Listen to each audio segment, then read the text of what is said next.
आप देख रहे हैं आजाद बोल इंडिया का हेडलाइंस शो। आज है 25 मई 2025। मैं हूं आदिल खान आजाद। दुनिया की सबसे बड़े अखबारों पोर्टल से चुनी गई कुछ बड़ी खबरों को आपके सामने रखेंगे, जिन्होंने आज सुर्खियां बटोरी। इस शो में आज आप देखेंगे रशिया का अब तक का सबसे बड़ा हवाई हमला, 367 ड्रोन्स और मिसाइल से यूक्रेन में मचाई तबाही।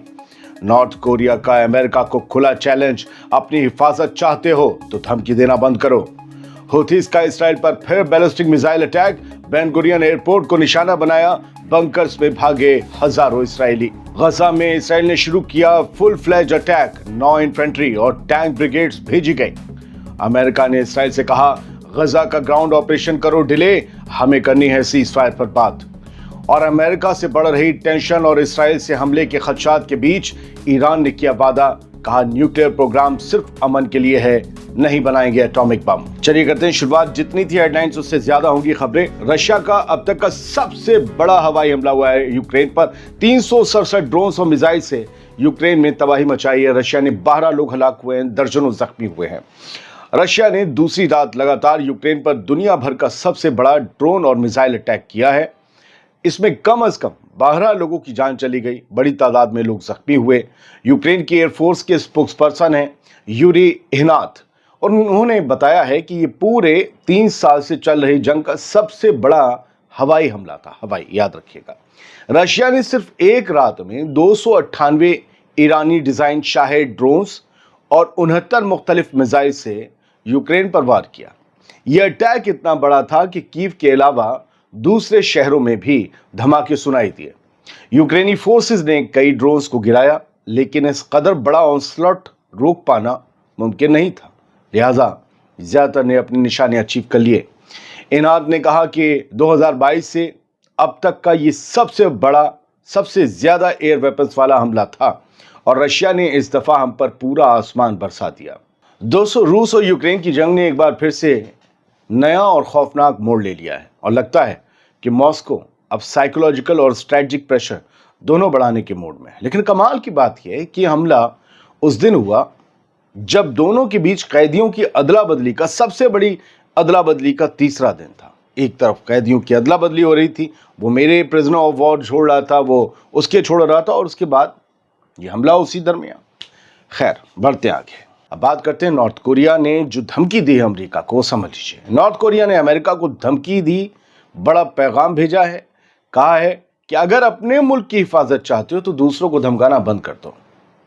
नॉर्थ कोरिया ने अमेरिका को सख्त तरीके से ये वार्निंग दी है। उसने कहा है कि अगर अमेरिका को अपने मुल्क की हिफाजत चाहिए, अपने मेन लैंड्स की हिफाजत चाहिए, तो उसे दूसरे ममालिक को मिलिट्री धमकी देना, जंग की धमकी देना बंद करना होगा। ये बयान नॉर्थ कोरिया की डिफेंस मिनिस्ट्री ने अपने सरकारी टीवी चैनल के जरिए दिया। मिनिस्ट्री ने कहा कि अमेरिका सिर्फ तब महफूज रह सकता है जब वो दूसरे मुल्कों के खिलाफ जंग की धमकियां देना और छेड़छाड़ करना बंद कर दे। नॉर्थ कोरिया ने यह भी कहा कि अमेरिका हमारे खिलाफ झूठी बातें फैला रहा है और बहुत ज्यादा हथियार जमा कर रहा है, जिससे टेंशन बढ़ रही है। दोस्तों, एक नई अमेरिकन रिपोर्ट के मुताबिक नॉर्थ कोरिया इस वक्त पिछले कई सालों के मुकाबले में सबसे ज्यादा स्ट्रांग पोजीशन में है। यानी जब सबकी नजर रशिया और चाइना पर है, तब नॉर्थ कोरिया भी चुपचाप अपनी ताकत बढ़ा रहा है और अब अमेरिका को खुला चैलेंज दे रहा है। चलिए अब बात करते हैं यमन की। यमन से इसराइल पर फिर से एक बार बैलिस्टिक मिसाइल अटैक हुआ है।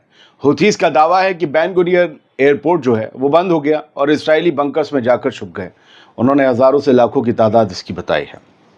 खैर, यमन के हूथी ग्रुप ने आज तस्दीक की कि उन्होंने आज इसराइल पर एक हाइपरसोनिक बैलिस्टिक मिसाइल लॉन्च की, जिससे सीधा टेल अवीव के बेन गुरियन इंटरनेशनल एयरपोर्ट को निशाना बनाया गया। ये उनका दावा है। हूथीज के मिलिट्री स्पोक्सपर्सन याहिया सारी ने एक वीडियो बयान हमेशा की तरह जारी किया और कहा कि ऑपरेशन कामयाब रहा, हमने अपने टारगेट को अचीव किया, इसराइल के एयरपोर्ट को बंद करना पड़ा और लाखों इसराइलियों को खौफ के मारे शेल्टर्स में भागना पड़ा। वो उन्होंने लाखों तादाद बताई। खैर, मिसाइल लॉन्च के बाद पूरे इसराइल में, खास तौर से सेंट्रल इसराइल में एयर रेड सायरन्स बजने लगे। इसकी वजह से ही पब्लिक खौफ में आ जाती है। जो जहां होता है वो अपने सबसे करीबी शेल्टर में, बंकर में जाने की कोशिश करता है ताकि उसकी ज़िंदगी महफूज रह सके। हालांकि इसराइली फ़ौज ने उधर कहा है, दावा किया है कि इसराइल को इस मिसाइल को, ये जो यमन की हूथीज़ की तरफ से दागी गई थी, उसे हवा में ही इंटरसेप्ट कर लिया गया और किसी की जान या माल का कोई नुकसान नहीं हुआ है, लेकिन हुथीज का दावा कुछ और ही कह रहा है। रुको जरा, सब्र करो। अमेरिका ने इसराइल से यही कहा है और कहा है कि गजा में ग्राउंड ऑपरेशन डिले करो। अब पता नहीं पीछे से क्या कहा हो वो मुझे नहीं पता, लेकिन सामने से यही कहा गया है। गजा में फुल स्केल फौज का ऑपरेशन शुरू होने से पहले अमेरिका ने इसराइल से ये गुजारिश की है कि थोड़ा रुक जाओ, क्योंकि होस्टेज डील पर बातचीत अभी चल रही है। होस्टेज के साथ ही सीज फायर की। जेरूसलम पोस्ट इसराइली अखबार है, इसके हवाले से ये खबर मिली है कि वॉशिंगटन ने दो बातें स्पेशली इसराइल से कही हैं। पहली, ग्राउंड इन्वेजन यानी कि जमीनी हमले को डिले करो, मुलतवी कर दो, ताकि निगोसिएशंस का चांस बरकरार रहे, होस्टेजेस को हम वापस ला सके। दूसरा, मिलिट्री एक्शन के साथ साथ होस्टेज टॉक्स भी चलती रहे। मतलब ऐसा ना हो कि तुम मिलिट्री एग्रेशन तेज करो तो होस्टेज टॉक से हट जाओ, वो भी करते रहो। समझ रहे हैं?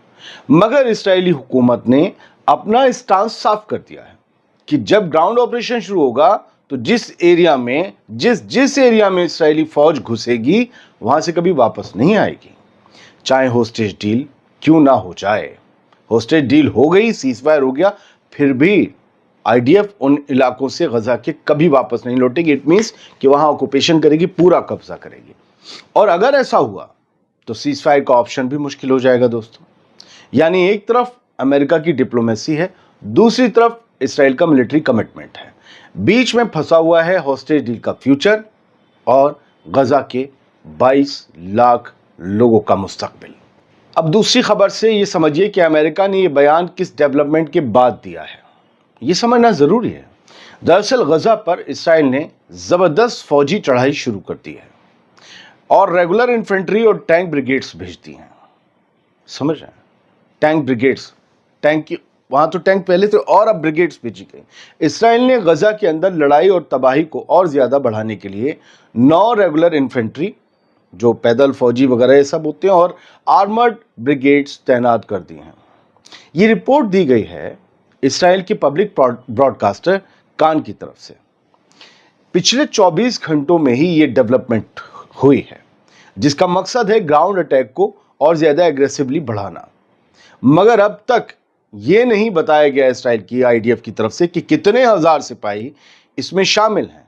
ये बात खुद इसराइली अखबार मीडिया को, द जेरूसलम पोस्ट को भी नहीं मालूम। ये सब चैरियट्स ऑफ गिदियोन ऑपरेशन का हिस्सा है। ये ऑपरेशन के बारे में हमने आपको बताया था ना, चैरियट ऑफ गिदियोन।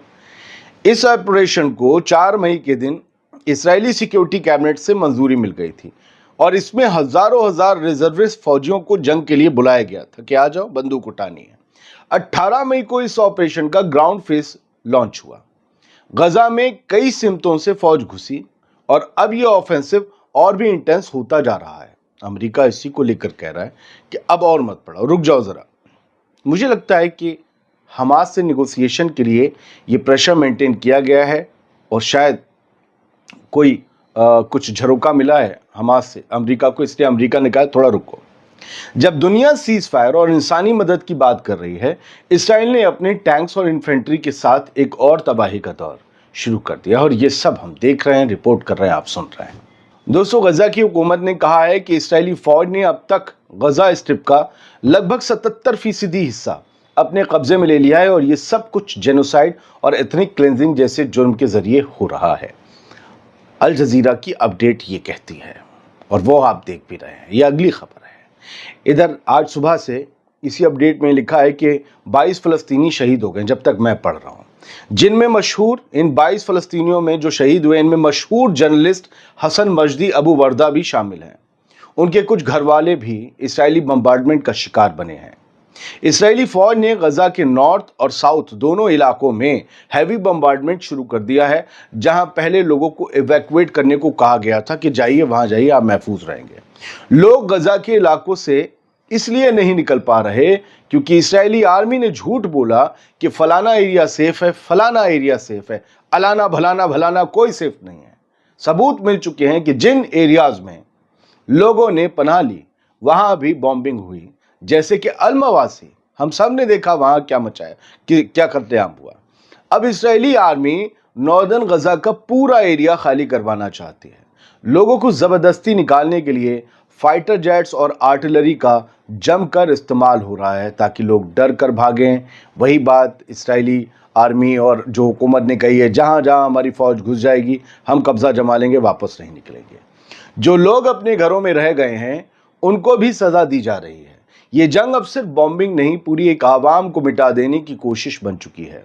सेंट्रल गज़ा, जहां अब सबसे ज़्यादा लोग इकट्ठा हैं, सेंट्रल गज़ा, क्योंकि वहीं पर एड मिल रही है और सब भूखे हैं, इसलिए वहां सबसे ज़्यादा लोग इकट्ठा हैं, वहां भी बॉम्ब्स गिर रहे हैं। गज़ा के गवर्नमेंट मीडिया ऑफिस ने यूनाइटेड नेशंस और पूरी दुनिया भर के ममालिक से यह अपील की है, पूरी दुनिया के अरब, गैर अरब, मर्द, नामर्द, जो भी आप कह लीजिए, जो लफ्ज़ चलते हैं, सबसे अपील की है कि अब तो इंटरनेशनल लॉ का खुला तस्करा हो रहा है। अगर अब भी दुनिया ने कुछ नहीं किया तो इंसानियत के लिए बड़ी शर्म की बात होगी, और इन तमाम अरब, गैर अरब, मुसलमान, गैर मुसलमान ममालिक के लिए भी शर्म की बात होगी। सब एक कतार में है, सब एक जमात में है, कोई अलग नहीं है, कोई हीरो नहीं है, कोई विलन नहीं है, सब कुछ नहीं कर पा रहे गज़ा के लिए। बढ़ते आगे, सीरिया की फॉरेन मिनिस्ट्री ने अमेरिका के उस फैसले का खैर मकदम किया है जिसमें अमेरिका ने सीरिया पर लगाई गई कुछ इकोनॉमिक पाबंदियों से फौरन निजात देने का ऐलान किया है। सीरिया ने कहा है कि ये एक सही कदम है जो मुल्क के इंसानी और माशी यानी कि इकोनॉमिक क्राइसिस को हल्का करने में मदद करेगा। सीरिया की फॉरेन मिनिस्ट्री का कहना है कि ये फैसला एक पॉजिटिव मूव है, इससे सीरिया की आवाम की तकलीफ कम होगी। लेकिन दुनिया में बहुत से लोग, बड़े जागरूक लोग जो सोशल मीडिया पर भी हैं, वो ये कह रहे हैं कि ये अमेरिका की गोद में जाकर अलशरा बैठ गए हैं। दूसरी तरफ कुछ लोग ऐसे हैं जो ये कहते हैं कि 50 साल से ये पाबंदियां लगी थीं, इनसे अगर राहत मिल जाएगी तो 14 साल तक खाना जंगी में रहे मुल्क को वापस पटरी पर लौटने में मदद मिलेगी। दोस्तों, ये रिलीफ ख़ास तौर पर उन सैंक्शन से मुतालिक है जो सीरिया में इंसानी मदद और इकनॉमिक बेहतरी का रास्ता रोकते थे। लेकिन अगर पाबंदियां अमेरिका ने हटाई हैं तो अमेरिका बदले में कुछ तो लेगा, और वो लेना शुरू भी कर दिया है। जैसा कि कल हमने आपको रिपोर्ट्स दिखाई, वो फ़लस्तीनी रेजिस्टेंस के लीडर जो सीरिया से अपने मिशंस को ऑपरेट करते थे, अमेरिका ने कहा सीरिया से कि इन्हें अपनी ज़मीन से हटाइए। सीरिया की हुकूमत ने उन्हें वहाँ से हटाना भी शुरू कर दिया। वजह सिर्फ ये थी कि उनकी क़ुर्बतें ईरान से थी। बढ़ते आगे, अमेरिका से न्यूक्लियर टॉक के दरमियान बढ़ रही टेंशन के बीच ईरान ने एक बड़ा वादा करते हुए कहा है कि ईरान का न्यूक्लियर प्रोग्राम सिर्फ अमन पसंद मकसद के लिए है, यानी उससे न्यूक्लियर बॉम्ब नहीं बनाया जाएगा। ईरान के फर्स्ट वाइस प्रेसिडेंट, प्रथम उपराष्ट्रपति, किसी ऐरे वैरे ने बयान नहीं दिया है, ईरान के फर्स्ट वाइस प्रेसिडेंट मोहम्मद रिजा आरिफ ने एक इंटरव्यू में ये कहा कि ईरान का न्यूक्लियर प्रोग्राम पूरी तरह से पीसफुल है, अमन पसंद है, और न्यूक्लियर हथियार ईरान की डिफेंस पॉलिसी का हिस्सा कभी नहीं रहे। हमने तो कभी सोचा भी नहीं कि हम न्यूक्लियर वेपन बनाएंगे। First vice president of Iran बोल रहे हैं।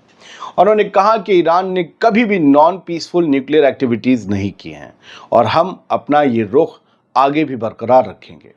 आरिफ ने कहा कि ईरान की न्यूक्लियर उसूलों में न्यूक्लियर हथियारों की गुंजाइश ही नहीं है। ईरान डिप्लोमेसी और कॉपरेशन में यकीन रखता है, टेंशन नहीं चाहता। अमेरिका से इनडायरेक्ट टॉक्स चल रही हैं। उन्होंने कहा इनडायरेक्ट बातचीत अमेरिका से चल रही है, लेकिन ईरान सिर्फ बराबरी और इज्जत के साथ बात करेगा, ज़बरदस्ती नहीं चलेगी। उन्होंने उम्मीद जताई कि अगर मुंसिफाना तरीके से बातचीत हुई तो उसके पॉजिटिव रिजल्ट्स निकल सकते हैं, जैसे कि सैंक्शंस का खात्मा वगैरह। ये ईरान की आवाम के लिए मैसेज था। आरिफ ने आखिरी में अमेरिका को दोस्ती का इशारा देते हुए ये भी कहा कि ईरान दुनिया के साथ अच्छे ताल्लुकात चाहता है, हमें कन्फ्रंटेशन नहीं, कॉपरेशन चाहिए। यानी हम लड़ाई झगड़ा नहीं चाहते, हम चाहते हैं एक दूसरे के सपोर्ट से हर कोई आगे बढ़े। यानी ईरान अमेरिका से कॉपरेशन चाहता है और बराबर कह रहा है कि भाई ना हमारे पास कोई न्यूक्लियर बॉम्ब है और ना हम बनाने जा रहे हैं, और जो ऐसा दावा करते भी हों वो नीरे बेवकूफ़ हैं। क्या ईरान के पास 4 हैं हथियार, 6 हैं, 8 हैं? जिन्होंने उंगली रख के गिने उन्हें बता दूं। वाइस प्रेसिडेंट ऑफ ईरान कह रहे हैं कि ये हमारी पॉलिसी का हिस्सा नहीं है, ना हमने बनाया है ना हम बनाएंगे। बहुत बहुत शुक्रिया। हेडलाइंस शो आप देख रहे थे, मैं हूँ आदिल खान आज़ाद।